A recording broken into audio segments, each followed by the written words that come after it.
Good morning student. Last video में हमने human brain के बारे में डिस्कस किया था कि ह्यूमन ब्रेन कैसे आपकी बॉडी को कंट्रोल करता है और बॉडी के अदर ऑर्गन्स और सिस्टम में कैसे वो कोऑर्डिनेशन करता है। तो क्या ह्यूमन की तरह ही प्लांट में कोई स्पेशल टाइप के ऑर्गन होते हैं जो प्लांट में कोऑर्डिनेशन और कंट्रोलिंग का काम करते हैं। तो यहाँ डिस्कस करेंगे हमें about coordination in plants. Plants में कोऑर्डिनेशन क्या होता है, क्या प्लांट में भी कोई ऐसा पार्ट है, ऑर्गन है, हार्ट हमारे माइंड की तरह, ब्रेन की तरह, जो उनमें कोऑर्डिनेशन का काम करता है। तो animal have a nervous system, क्योंकि हमारे अंदर एक वेल डेवलप्ड क्या है, नर्वस सिस्टम होता है। तो क्या प्लांट के अंदर भी नर्वस सिस्टम पाया जाता है? तो animal have a nervous system for controlling and coordinating the activity of the body. Body की एक्टिविटी करने के लिए हमारी ह्यूमन बॉडी में नर्वस सिस्टम पाया जाता है। But plant have neither a nervous system nor a muscles, ना तो उनमें कोई नर्वस सिस्टम होता है ना ही कोई मसल्स होती है। So how do they respond to stimuli, जो भी उन्हें स्टिमुलस मिलता है, स्टिमुली के अगेंस्ट कैसे वो रेस्पॉन्स करते हैं। When we touch the leaves of छुई और सेंसिटिव और touch me not plant of mimosa family, they begin to fold up and droop. आप जानते हैं, छुई का नाम सुना है, प्लांट है। जब आप उसकी लीव्स को टच करते हैं तो उसकी लीव्स क्या है, सिकुड़ जाती हैं, पौधा मुरझाने लगता है। इसका मतलब क्या है, वो जो स्टिमुलस उसे मिल रहा है, मीन्स आप उसको टच कर रहे हैं तो क्या है, उसको स्टिमुली मिल रहा है, उसके अगेंस्ट वो रेस्पॉन्ड कर रहा है, जिसकी वजह से उसकी पत्तियां और प्लांट जो है मुरझा जाता है। व्हेन ए सीड जर्मिनेट, जब एक सीड जर्मिनेट होता है तो द रूट गोज डाउन, जो रूट है नीचे की तरफ जाती है, एंड स्टेम और शूट कम आउट या कम्स अप इनटू एयर, और जो शूट है वो कहाँ जाता है, ऊपर की तरफ।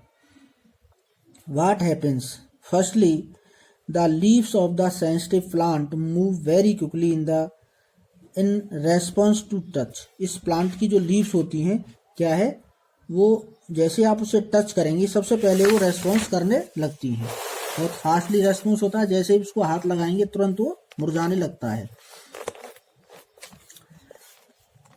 There is no growth involve in this movement, यानी आपने जैसे उसको टच करेंगे तो कोई ग्रोथ तो उसमें होती नहीं है। On the other hand the directional movement of A seedling is caused by the growth, जबकि आपका कोई सीड जो जर्मिनेट कर रहा है तो उसकी क्या है, ग्रोथ होती है। If it is prevented from growing, यदि उसको ग्रोइंग से रोक दिया जाए तो it will not show any movement, तो उसमें कोई भी मूवमेंट नहीं होता है। So plant show two different type of movement, one dependent on growth, एक तो ग्रोथ पर डिपेंड है, दूसरा आपका है इंडिपेंडेंट ऑफ ग्रोथ। एक तो डिपेंडेंट ऑन ग्रोथ एंड एक अदर है दूसरा independent of growth. Indicate response to stimuli, जो भी स्टिमुलस दिया जाता है, ठीक है, उसके अगेंस्ट प्लांट कैसे रिएक्ट करते हैं, कैसे रेस्पॉन्ड करते हैं, ये यहाँ पे दिखाया गया है। तो let us think about the first kind of movement जो डिपेंड है ग्रोथ पर, such that the sensitive plants, जो सेंसिटिव प्लांट होते हैं, since no growth involve is involve, कोई भी ग्रोथ नहीं होती है बट वो रेस्पॉन्ड करते हैं स्टिमुलस के against. The plant must actually move its leaves in the response to touch, यानी जैसे ही आप उनको टच करते हैं तो क्या है, उसके अगेंस्ट रेस्पॉन्स करते हैं, ठीक है। But there is no nervous system, लेकिन उनके अंदर कोई भी नर्वस सिस्टम नहीं है, फिर भी ऐसा हो रहा है। Nor any muscles tissue, how does the plant detect the touch, plant जो भी टच कर रहा है उनको, उसको कैसे डिटेक्ट करते हैं। And how do the leaves move in response, और जो आपकी लीव्स हैं छुई के प्लांट की, आपको दिख रहा है कि यहाँ पे इसको टच किया गया, ठीक है, यहाँ, और ये क्या है, ड्रॉप हो गया, मुरझा गया है, दिख रहा है आपको। इसका मतलब क्या है, टच के अगेंस्ट ये रेस्पॉन्स कर रहा है, एनवायरनमेंट में जो भी इसको टच करता है।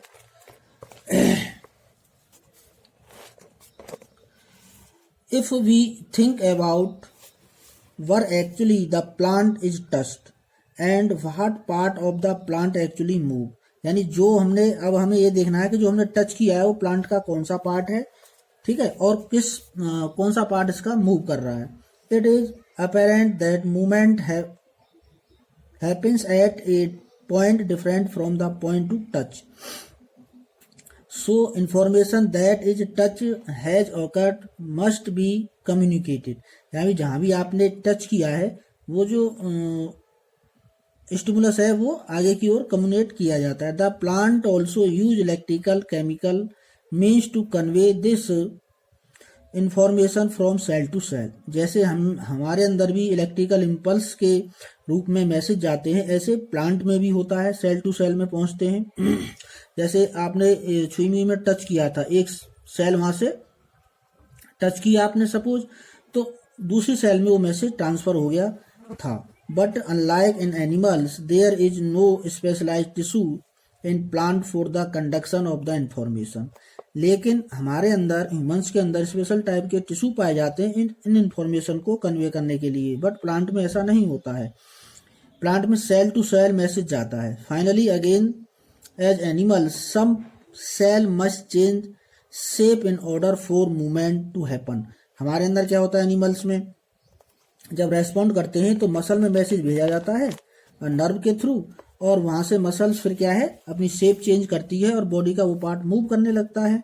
Instead of specialized protein found in the animal muscles, plant cell change shape by changing the amount of water in them. Plant जो सेल होती हैं वो अपनी शेप चेंज कैसे करती हैं, जो वाटर उनके अंदर प्रेजेंट होता है उसके through.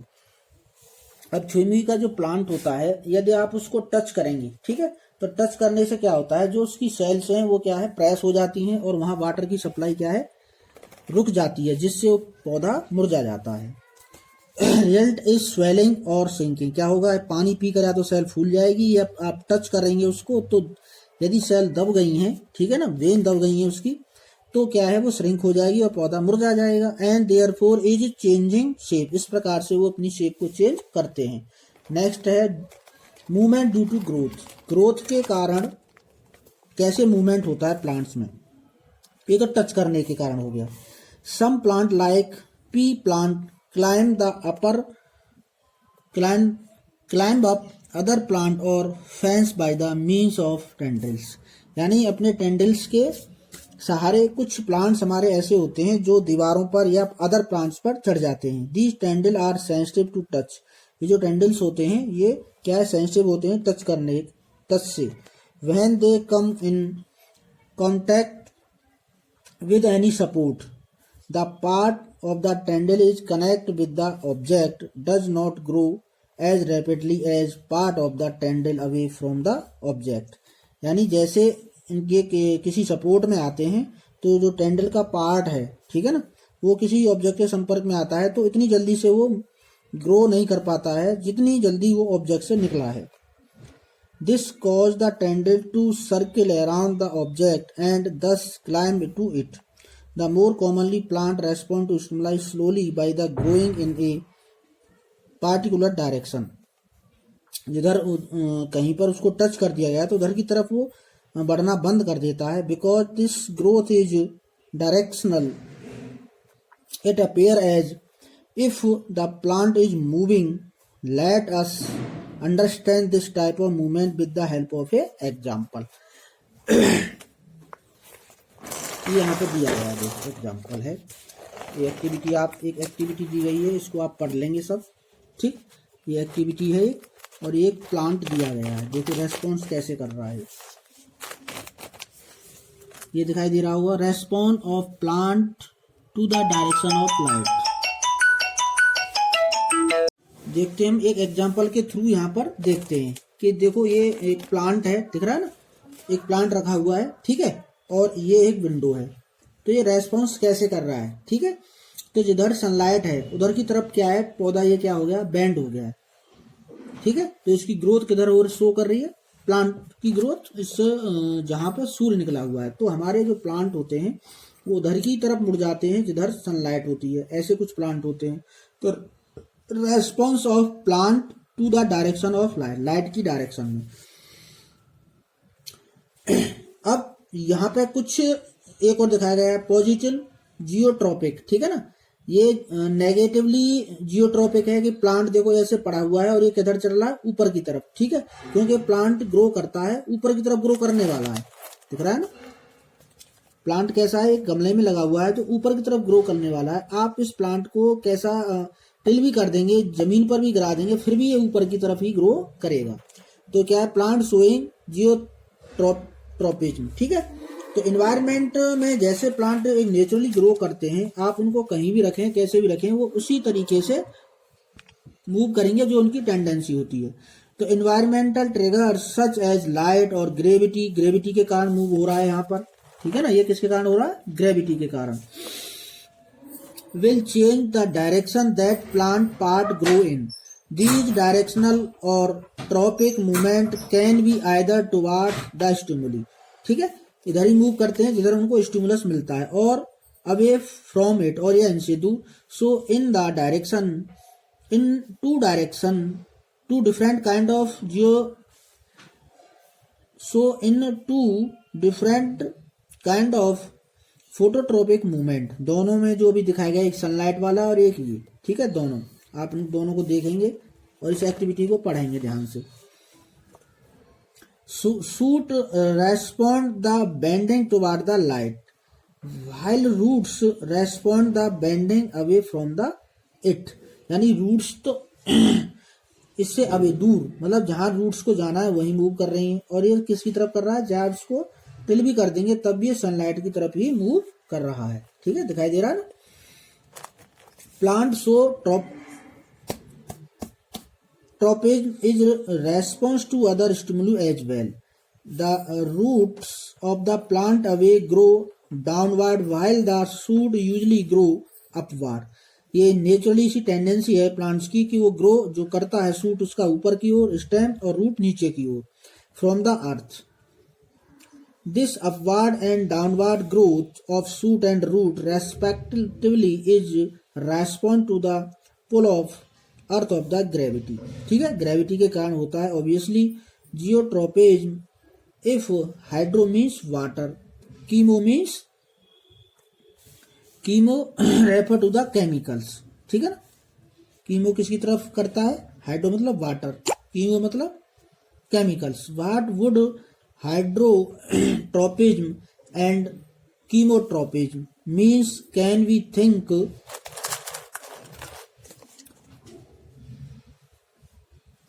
of example of these kind of directional growth movement? One example of chemotropic यानी केमिकल से in the growth of the pollen tubes towards ovules. अभी आ जाएगा ये आगे कि जो हमारे पोलन ग्रेन्स होते हैं वो पोलन ट्यूब से कीमोट्रोपिज्म डायरेक्शन के कारण, रेस्पॉन्स के कारण, ग्रोथ के कारण मूव करते हैं। About which we will learn more when we examine the reproductive process of the living organism. ये नेक्स्ट पार्ट में आ जाएगा अभी, लिविंग ऑर्गेनिज्म में रिप्रोडक्शन कैसे होता है। Let us now once again think about how information is communicate in the body of multicellular organism, the movement of the sensitive plant in response to touch in very quickly, the movement of sunflower is response to the day or night. आप जानते हैं sunflower का जो plant होता है वो सन की तरफ मूव करता है, जिधर सन होता है उधर ही उसका फ्लावर का मूव हो जाता है। On the other hand is quite slow, growth related movement of plant will be even slower. Flower जो होते हैं या प्लांट्स जो होते हैं उनका सूट इसकी तरफ, सन की तरफ मूव कर लेता है, जबकि उनकी ग्रोथ आप जानते हैं प्लांट की ग्रोथ क्या है, धीरे धीरे होती है। Even in animal body there are carefully control direction to growth. Plant में जो ग्रोथ होती है उसकी डायरेक्शन कोई नहीं होती है, किधर भी वो मूव कर सकता है, किधर भी ग्रोथ हो सकती है, यानी एक डायरेक्शन में नहीं होती है, कंट्रोल डायरेक्शन। जबकि ह्यूमन बॉडी की जो ग्रोथ होती है कंट्रोल डायरेक्शन में होती है। Our arm and finger grow in certain direction and not hurry haphazardly, so control movement can be either slow or fast. If fast response to stimuli are to be made, information transfer must happen very quickly. यदि आपका जो response है वो क्या है, to stimuli के against बनाया गया है, तो क्या होगा, इन्फॉर्मेशन को बहुत जल्दी ही फॉलो करेगा, आगे की तरफ ट्रांसफर कर देगा उनको। For this the medium of transmission must be able to be move rapidly. तो ये आपका एक एनिमल प्लांट्स के अंदर क्या है रेस्पॉन्स था कि उनके अंदर कुछ स्पेशल टाइप के टिश्यू नहीं होते हैं, फिर भी उनमें क्या है मैसेज का कन्वे होता है स्टिमुलस के अगेंस्ट। तो electrical impulse and excellent means for this, but there are limitation to the use of electrical impulse. Firstly they will reach only those cells that are connected to nervous tissue. सबसे पहले कहाँ पहुंचते हैं वो message जो electrical impulse के रूप में जाते हैं नर्व टिश्यू में। Not each and every cell in the human body, जैसे ह्यूमन बॉडी में बहुत सारी सेल्स होती हैं, तो जो मैसेज होते हैं वो डायरेक्टली सेल्स में नहीं जाते हैं, सबसे पहले जाते हैं नर्व सेल्स में, उसके बाद वो मैसेज कन्वे किया जाता है नर्व सेल के बाद other cells of the body में। The cell will take some time to rest its mechanism before it can generate and transmit a new impulse. यानी एक इम्पल्स भेजने के बाद जब दूसरा इम्पल्स भेजने का टाइम आता है तो थोड़ा सा टाइम क्या है, जो हमारी सेल्स होती है नर्व सेल्स वो क्या है रेस्ट करती है, उस मैकेनिज्म जो हो रहा है उसके अंदर उस मैकेनिज्म में थोड़ा सा रेस्ट करती है वो।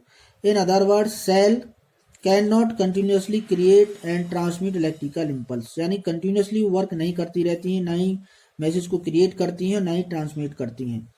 इट इज दस no wonder that most multicellular organisms use another means of communication between cell, namely chemical communication।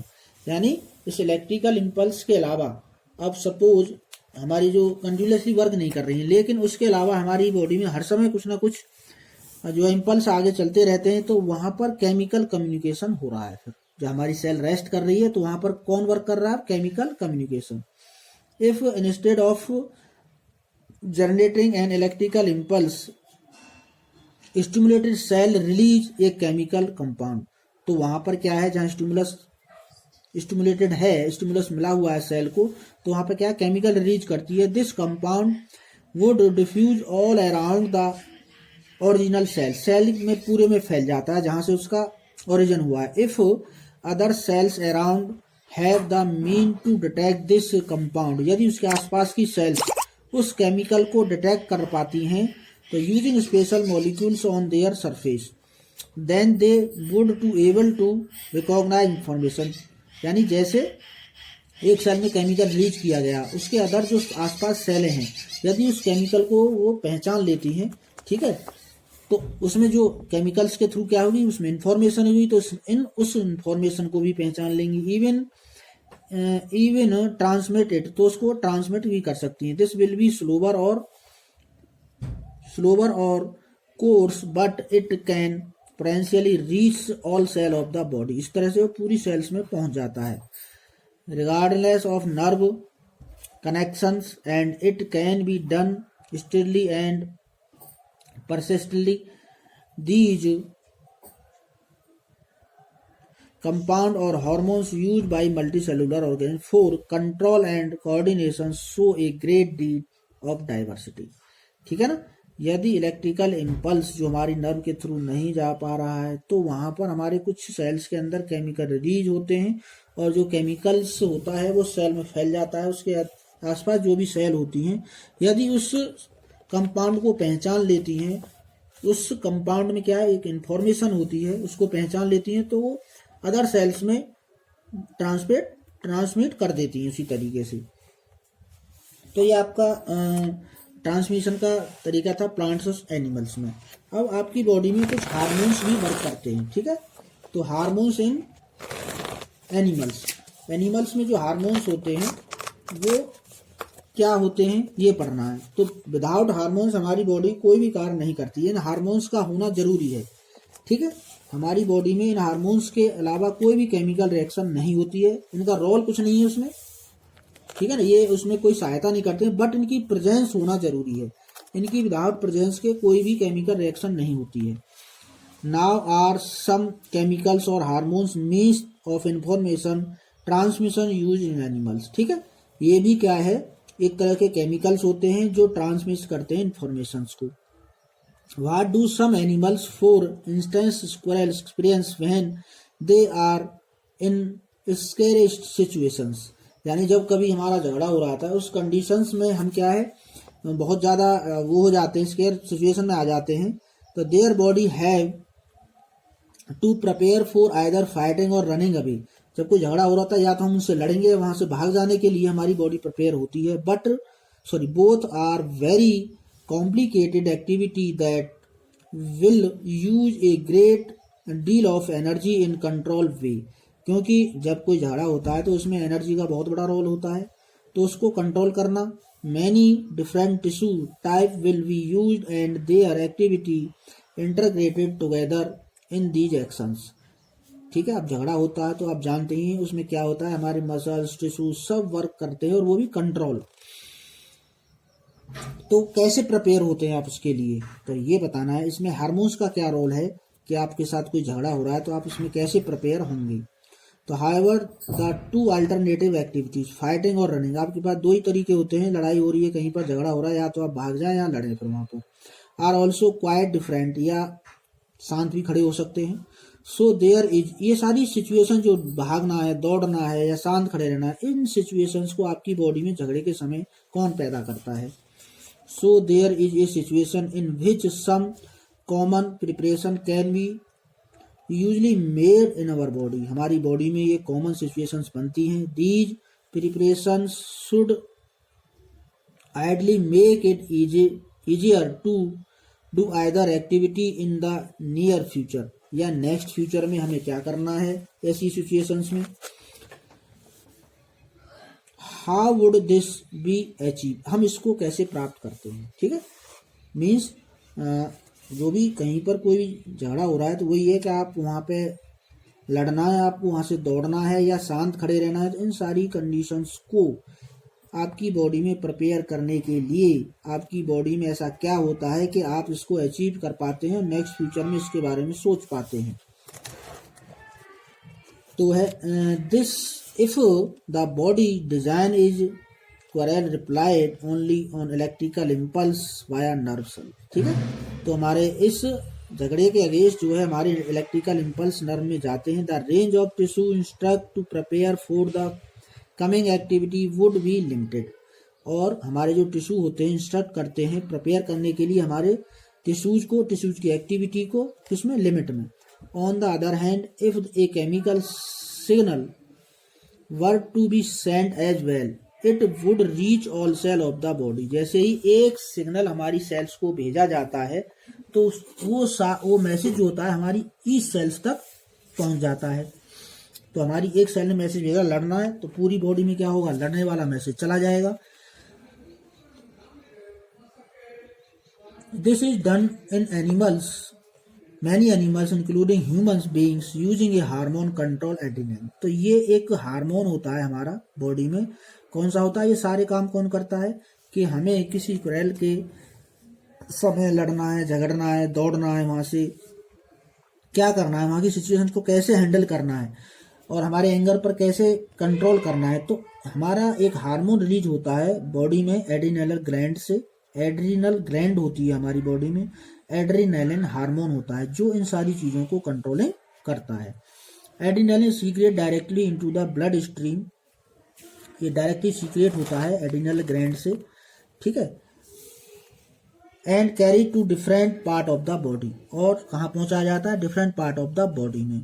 The target organ or the specific tissue on which it act include the heart. ठीक है, जहाँ target organ, जहाँ पर target organ मतलब क्या, जहाँ आपको work करना है झगड़े के against. As a result the heart beats faster, और कहाँ पर पहुंचाता है मैसेज को, हार्ट में। जब कोई झगड़ा होता है, कोई भी ऐसी बात होती है तो क्या होता है कि आपकी हार्ट बीट तेज हो जाती है।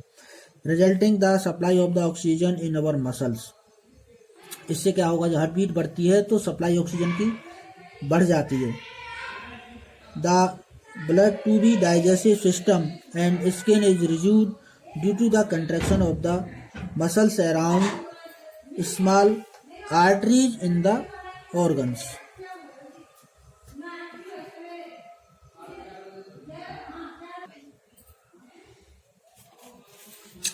तो जो मैसेज है वहां पर पहुंचा दिया जाता है.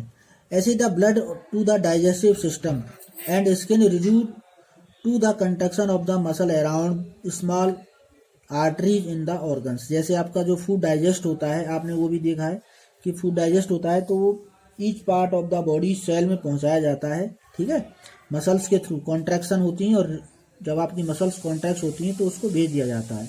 This divert the blood to our skeletal muscles. The breathing rate also increase because of the contraction of the diaphragm and ribs muscles. तो हमारा क्या है, ब्लड प्रेशर भी क्या हो जाता है, ब्रीथिंग रेट भी बढ़ जाता है जब हमारा डायफ्राम और मसल्स, रिब्स मसल्स क्या है, कॉन्ट्रैक्ट होती हैं. All these response together enable the animal body to be ready to deal with the situations. तो ये हार्मोन्स जो है इन सारी कंडीशंस को करता है जिससे हम प्रिपेयर हो जाएं जो भी कंडीशन हमारे सामने है. Such as animal hormone are part of the endocrine system. हमारी बॉडी में एंडोक्राइन सिस्टम होता है जिसमें हमारी जितनी भी ग्लैंड होती हैं जिनसे हमारे हार्मोन रिलीज होते हैं. तो एंडोक्राइन सिस्टम होता है जिनको हम कहते हैं एंडोक्राइन ग्लैंड. ठीक है ना, एंडोक्राइन ग्लैंड होती हैं एंडोक्राइन सिस्टम के अंदर जिसमें सारे हार्मोन्स रिलीज होते हैं. Which constitute a second way of control and coordination in our body. तो हमारी बॉडी में हार्मोन्स के द्वारा भी कंट्रोल और कोऑर्डिनेशन का काम होता है. केवल इलेक्ट्रिकल इम्पल्स और नर्व टिश्यू के थ्रू ही हमारी बॉडी में कंट्रोल एंड कोऑर्डिनेशन का वर्क नहीं होता है. ठीक है, हार्मोन्स के द्वारा भी हमारी बॉडी में कंट्रोल एंड कोऑर्डिनेशन का वर्क होता है.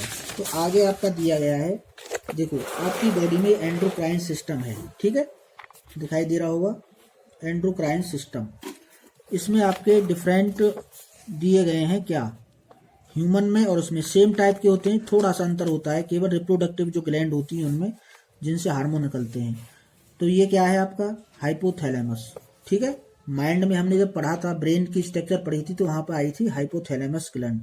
यहाँ पर 3 ग्लैंड्स होती हैं यहाँ स्कल के अंदर, pituitary gland, pineal gland, hypothalamus gland, जिनसे हार्मोन रिलीज होते हैं. Parathyroid gland, thymus gland, thyroid gland. ठीक है, नीचे होता है पैंक्रियाज ग्लैंड होती है, यहाँ से एंजाइम निकलते हैं, हार्मोन्स निकलते हैं, और एडिनल ग्लैंड, और नीचे होते हैं टेस्टिस. ठीक है, जबकि फीमेल के अंदर सेम वही होता है सब कुछ, लेकिन रिप्रोडक्टिव में केवल चेंज हो जाता है. यहाँ पे क्या होती है, टेस्टिस यहाँ पे होते हैं, यहाँ ओवरी होती है. ये endocrine gland in human body है जहां से हम हार्मोन्स हमारे रिलीज होते हैं. ठीक है, तो लेट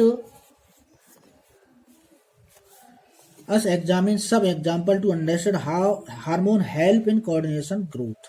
हमारी जो ग्रोथ है उसको कैसे कंट्रोल करते हैं. We have all seen salt packets which say iodise salt. हमारे पास घरों में सबके पास क्या होता है, सॉल्ट के पैकेट होते हैं, यानी नमक का जो थैली होती है उस पर लिखा रहता है आयोडाइज नमक. उस पर ऐसा क्यों लिखा जाता है, we have all seen salt or enrich with iodine, या उस पर लिखा रहता है कि इसमें सबसे ज्यादा मात्रा किसकी है, आयोडीन की. Why is it important for us to have iodise salt and diet. यानी हमारी डाइट में इसकी क्या जरूरत है, तो iodine is necessary for the thyroid gland to make thyroxine hormone. यानी जो थायराइड ग्लैंड पाई जाती है हमारे नेक के आसपास में, नेक के में जो गले में पाई जाती है, ठीक है, वो वर्क कब करेगी, जब आपकी आयोडीन आपकी बॉडी में प्रॉपर अमाउंट में होगी. उससे क्या निकलता है थायराइड ग्लैंड से, थायरोक्सिन हार्मोन, जो ग्रोथ, हमारी लंबाई, हमारी ग्रोथ करने में हेल्प करता है. Thyroxine regulate carbohydrate, protein and fat metabolism in our body. इनके मेटाबॉलिज्म को कंट्रोल करता है, so as to provide to best balance for the growth.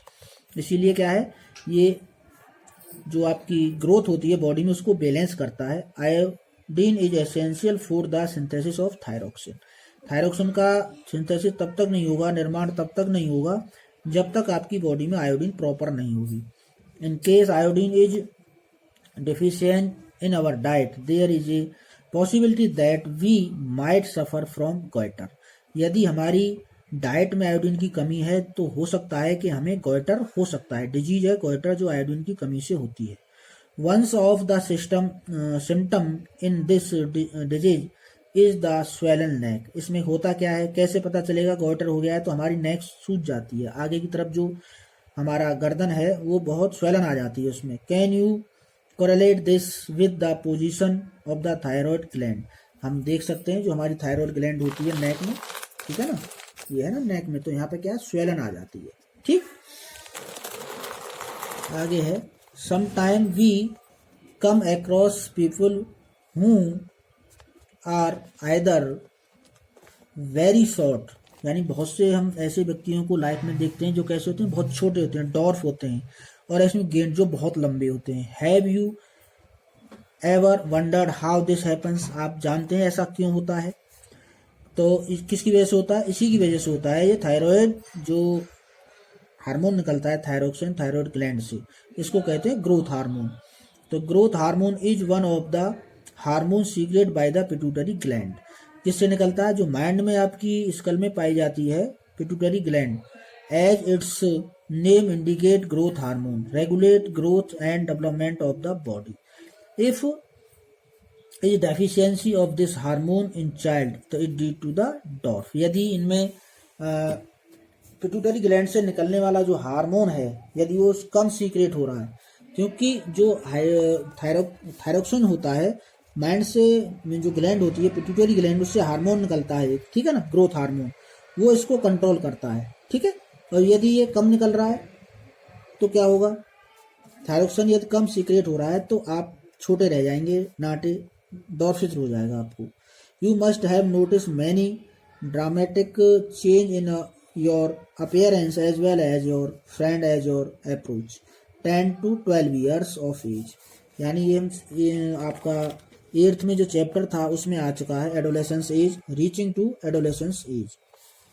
जब आप एडोलेसेंस एज तक पहुंचते हैं, 10 से 12 साल की उम्र होती है जो, these change associate with puberty are because of the secretion of the testosterone in male and the progesterone in female. तो हमारी बॉडी में 10 से 12 साल की उम्र में ये हार्मोन सीक्रेट होने लगते हैं, मेल में टेस्टोस्टेरोन और फीमेल में एजेस्ट्रोन, जिससे हमारी बॉडी में एक ड्रामेटिकली चेंज आते हैं.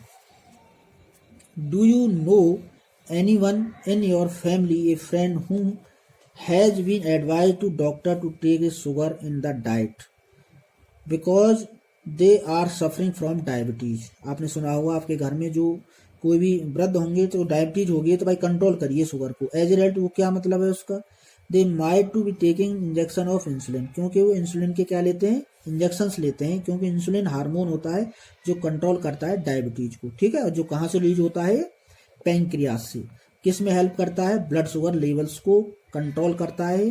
कहाँ से if it is not secret in proper amount, यदि ये प्रॉपर अमाउंट सीक्रेट नहीं होता है तो आपकी बॉडी में जो ब्लड शुगर के लेवल्स हैं वो क्या है, इंक्रीज हो जाते हैं, और इससे क्या है, ये बहुत ही हार्मफुल होते हैं.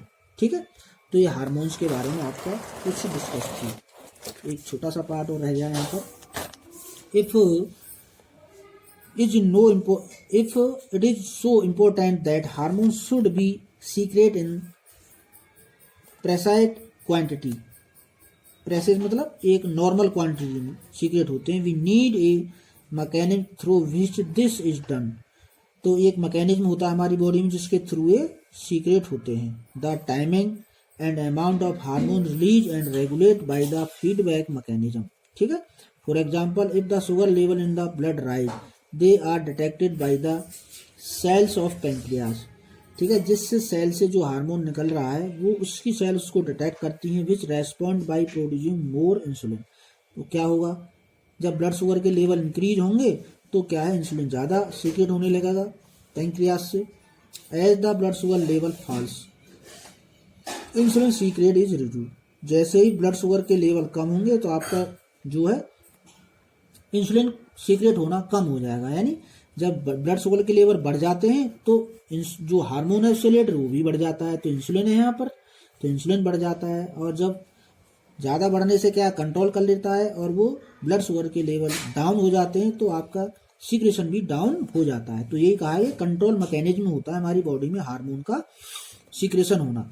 यदि कोई किसी कंडीशंस में इंक्रीज होता है वो, तो जैसे ही नॉर्मल होगी वो कंडीशन, फिर से वो रिड्यूस हो जाएगा, फिर से वो नॉर्मल सीक्रेट होने लगेगा। तो आपका ये पूरा चैप्टर फिनिश हो चुका है।